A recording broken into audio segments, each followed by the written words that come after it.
Each and every one of you is here but for one reason, to realize the truth and to come home again. The Jeshua Letters by Marc Hammer is currently my favorite book. It is a channeling written in the 80s of a man who suddenly starts hearing Jesus speak to him. So it's a channeling of Jesus Christ. This book shares the same main ideas presented in A Course in Miracles, but in a much more approachable manner. It's a much easier read. Jesus, or Yeshua, in this book presents 4 main keys to reawaken or to become enlightened or to remember what you really are, which is the Son of God in his language. In other words, you are one with the one. You are not separate from this one intelligent, creative energy that is within everything, the Great Spirit, whatever you wish to call it. The first key is desire. You must want to enter the so-called kingdom, or you must want to awaken. The second key is intention. An intention is something that you want and plan to do. So it must move from just desire to action. The third key is allowance, which is what he talks about the most in this book. And the fourth key is silence and surrender.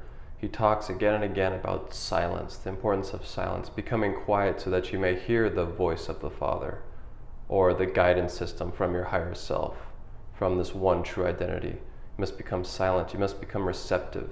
That's the most important thing in becoming enlightened or remembering what you are, because you already are that thing. You never are not that one true identity, the true self, the Son of Man, whatever you wish to call it. So in order to remember it, you must just become silent and let all else fall away. Surrender, become silent so that you're receptive to this truth, to this higher perception. For me, it's very interesting to see what Jeshua or Jesus recommends and what he instructs in this book, because it is so different from how we operate in this paradigm, in this society. It is so counter to, I guess you could say, the ego's operation. When you choose the abundance of the kingdom, there is born a way of living which requires no planning, no achievement, no securing of one's survival. All is prepared before you, the one who serves first the Father who is within you. Here again, like I mentioned before, it shows such a contrast from how we are used to operating in this reality, in this society, in this paradigm. That from the ego's point of view, that's all the goal is survival, right? Planning, achievement, gaining. And from Jeshua's point of view, you need to let go of all that if you want to remember who you are. You must become like a child and allow the higher mind or the Father to take care of you fully and to be able to receive that guidance. The world is transformed by the renewing of your mind. Now, this is the same idea presented from many other masters and many other spiritual books. It's shown up again and again. The focus is not to change the world around you, it is to change your mind, your perceptions, because your perceptions are your world. They are your dream. You create your reality experience. Therefore, you must renew your dream or your perceptions of things for anything to change. Seek first the kingdom of heaven and enter therein through silence. Like mentioned before, that fourth key, which is surrender or silence, is so important according to Jesus, because then you become receptive.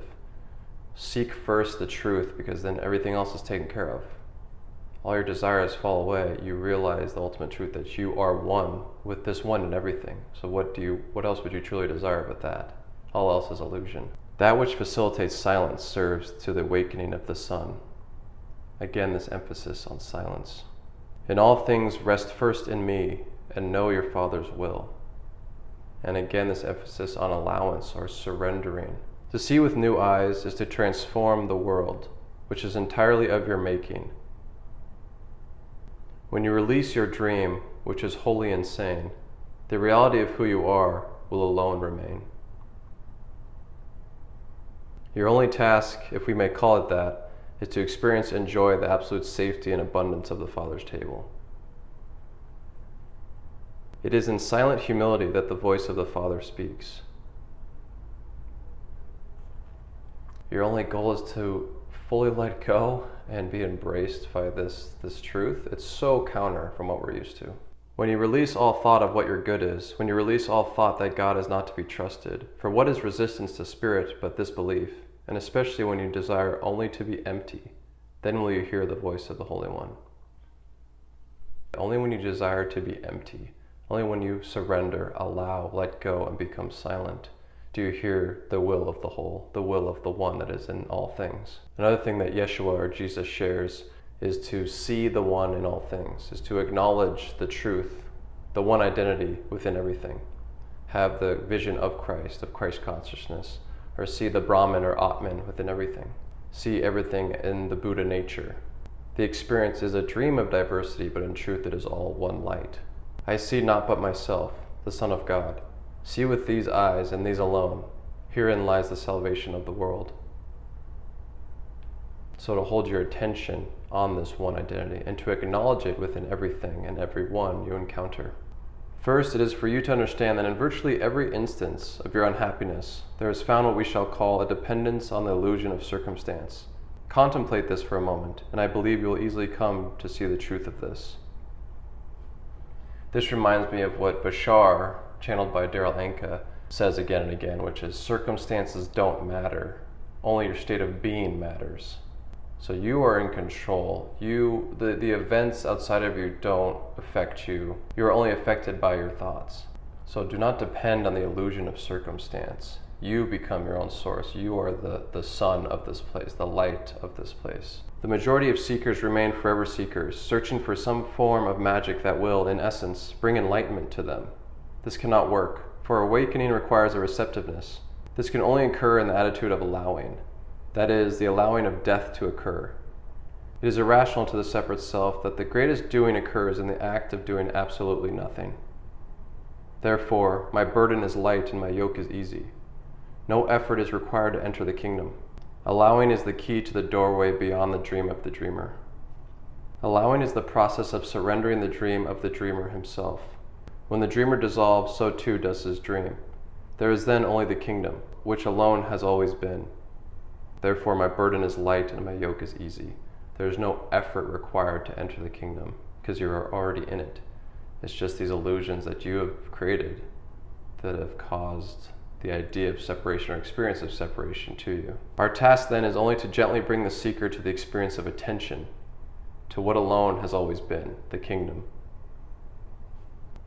Those who would share my vision have but one duty, to choose wholly to rest in the peace they already are. And you can see the language he uses is very much the same in Christianity, the same metaphors, the Father, the kingdom of heaven, the Son. He acknowledges this in this book and says that he just uses the ones already established because that's the easiest framework in the Judeo-Christian traditions to use. He acknowledges that there are many ways to describe these truths. Many different metaphors can be used. He just uses this one because this is the one he used when he was on earth. And yes, they've been very misinterpreted, but this is one of the intentions of this book, of this channeling, is for him to set the record straight. Similarly, as he did in the Course in Miracles. The Son is one without a second. What does this mean? I am not the Son and you a second which must be saved. I am not above you. I am the Son and also you are. For the Son dwells within the heart of all, whether in this universe or another, unlimited, without boundary. How then can you honor me without honoring the Son within yourself, the Son that you are? There is a great truth given by the seers of your eastern lands, which you are familiar with as Brahman Atman. It simply means that the spirit dwelling in the heart of man, which spirit he is, before the identification with illusions, is the one spirit which dwells in all life, Brahman, or God the Father. Honor, therefore, must first be given the Son dwelling within one's own heart. It is only by so doing that you could possibly honor me. Remember, I love you, for I love myself. Therefore love, self-love, is ultimately the only door into the kingdom. It is a love forsaken in the moment of that one thought, from which has arisen all worlds. That thought he's referring to here is the thought of separation, the thought of I am separate from the One, from Spirit, from Brahman, or from the Father. In all things there will be discovered that which is of the world, and that which is of the kingdom. These are known in but one way. That which is of the world will demand that you perceive it from ego. There will be felt then an attraction, a need, a desire. Behind this can be discerned a sense of restlessness. When recognized, abandon it. This is the process by which the world is released. By so doing, one automatically discovers that which the kingdom is, peace. Here, there is the direct knowing that one lacks nothing. Therefore, the world is sustained by choosing the quality of experience given above. The kingdom is revealed when this habit is abandoned. The essence of the thought is this, and you know it well. Nothing real can be threatened. Nothing unreal exists. Practice this lesson and great shifts will occur. This is just instructing us how to let go of desires and fears, how to truly realize that you are in need of nothing, that you are fully one with this one energy. And it's a complete shift. It's totally different than how we usually operate. And it's a little mind-boggling at first if you really think, if you approach life that way, what would that look like? At the end of that quote, he shares that main idea presented in A Course in Miracles. Nothing real can be threatened. Nothing unreal exists. Unto you do I give this truth. The world is transformed by the renewing of your mind. For this renewing is the return of the Son to his Father's kingdom, a perfect state of being which enlightens the world. Its shadows merely disappear in a flood of brilliance which is your rightful home.